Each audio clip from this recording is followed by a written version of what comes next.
Good evening, ladies and gentlemen. This is Petrello 1 coming to you from Sundown Operations with a review of the KWC gas blowback vector.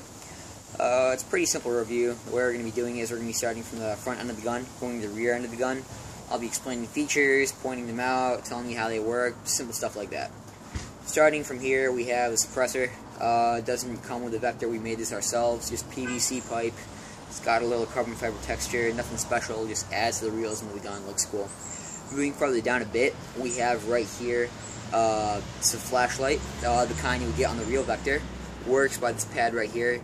Depress it, turns on, release it, turns off. Works pretty well. It's like a spotlight kind of light. It's not your floodlight thing where you would light up an entire room. But moving directly below that, right here we have a grip, hand grip.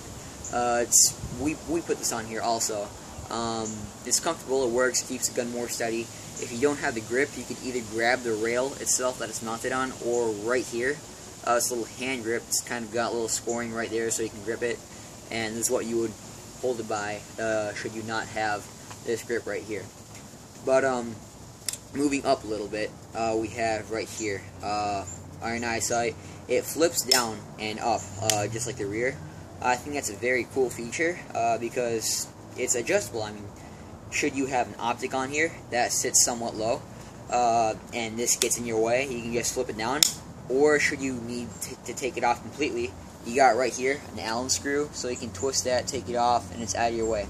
To flip it up, you just pull it up. To flip it down, you hit this button right here, and that unlocks it so you can put it down. The rear sight does not have a locking button to put it down, so that just makes it a little more easier. On the rear sight, you have two eye holes, though, peepholes. One small, one larger. A large one for close range, small one for farther range, or whatever your preference would be. Let's just keep that down for the rest of the video. Moving to the other side of the gun, we have right here a charging handle, the kind you see on the real vector. I think that's really cool because, you get a really satisfying sound when you pull it back and release it. It also adds to the realism of it, too. On the other side, we have right here your ejection port.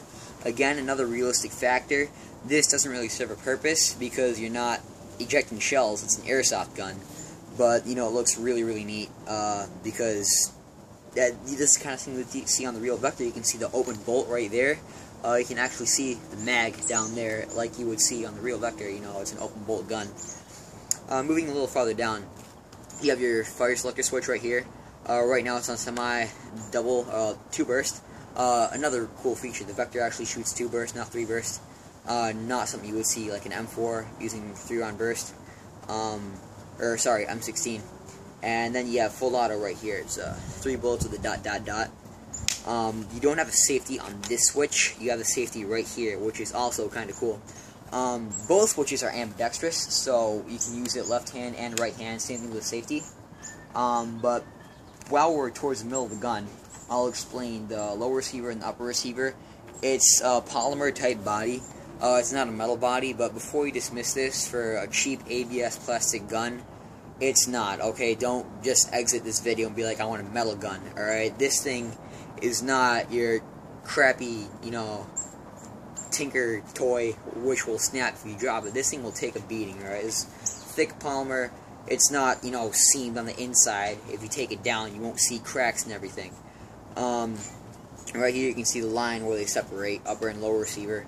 To take it down, you got 4 pins. I'll be explaining those later, but I'll show you where they are.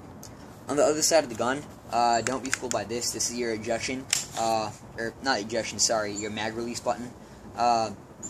Right here on the mag, it looks like the real vector mag. You actually got something cool. You got the holes where you can see how many 45 ACP bullets there would be. But you got your BBs staggered up here. Another good feature, the fact that they're staggered means you can hold more. You got your purge button or hole right here where you put in your green gas or your propane. If you're using propane, I'm sure you've heard this 1,000 times already, but use silicone oil, okay? It's a good gun, it's a sturdy gun, but just oil it, alright? Don't be putting dry gas through your gun. You're going to end up hurting it over time. Cool features. You have 45 ACP V. It's a marking that you see on the real vector. Up here it says kriss vector. Another 45 ACP right here. Clearly it doesn't shoot 45 ACP. It's an airsoft gun, but you know, it's the markings that you'd see on the real thing. Just adds to the realism, makes it cool. Moving farther back, as you can see right here, with the way I'm holding it, this is your trigger hand grip. Not sure quite what to call it, but just really cool, ergonomic. It's comfortable, fits in your hand really nicely, and this, again, what makes it look kind of cool is that the hand grip is kind of in with the receiver. Moving even further back, we have right here the butt of the gun. Like the real Vector, it folds back, which is a really convenient feature if you're doing CQB. Fold it in. You know, you have it up tight, up close, right here. Here, if you can see, up close, you have a kind of hook right there that juts out of the lower receiver. And you have a reverse hook that's on the butt of the gun. No coincidence, fold this on top of that, and they grip each other, stays together instead of swinging back and forth when you're using the gun. To bring it back, you don't need to push any buttons, just fling it back into place. To release it, you just hit this button right here. Real big, can't miss it. You know, just push it in, and it goes around. At the butt of the gun, you have your cheek rest, butt plate. The cheek rest, it's actually placed just perfectly. I mean, I think it's on the perfect level. You don't need to have a cheek riser, you don't need to grind into it. It's on the perfect level so you can see right through the iron eyesights and through a normal sitting optic. Of course, if you have a really, really high sitting optic, you might want to get a riser on there. But I think the level that it's at is just perfect. Moving further back, like I said, you got the hook right here and you got your rubber butt plate. Now, like I was going to say before, to take it down, it's really simple. You got 4 pins that you'll take out. It's easier to see from this side. You got 1, 2, 3, and 4. Hard to miss them. Just pop them out and the gun's going to come apart.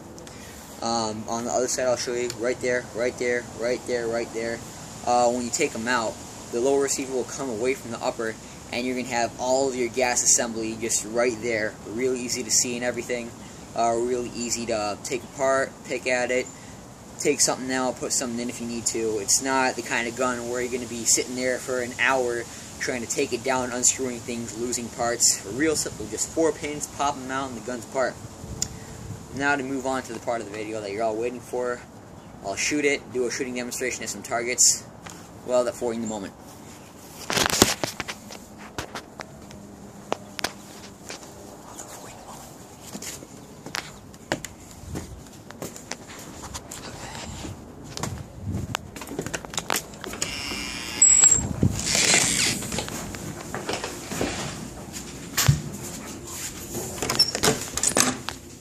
Hey guys, how long was I out there? About half an hour. Half an hour? Alright, I only got the first part of the video done. I told you, I'm not good at this, okay? What did you do? What did you do? Alright, we're gonna do the shooting demonstration next. Alright. Well, let me see this video. Hold up. Toasty toasty. Alright.